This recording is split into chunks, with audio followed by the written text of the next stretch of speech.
All right, so if you're just starting with Pika AI and want better results quickly, yeah, these tips and tricks will help you a lot.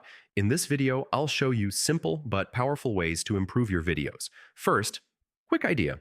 Small changes in how you use Pika can make a huge difference in your results. Start with clear prompts.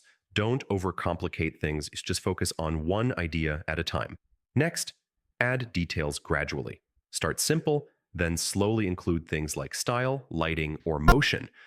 You can also use cinematic words to improve your visuals, like cinematic, slow motion, soft lighting, or dynamic movement. Don't rely on just one result. Always generate multiple versions and pick the best one. Keep your videos short, especially if you're creating content for social media. If something doesn't look right, just refine your prompt and try again. Small changes can make a big difference.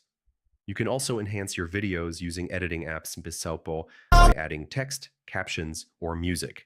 Make sure to save prompts that work well so you can reuse them later. And yeah, the most important thing is practice. The more you experiment, the better your results will get. So yeah, with these simple tips, you can get much better results with Pika AI even as a beginner. And if this helped you out, don't forget to like, share, and subscribe. More AI tips coming soon.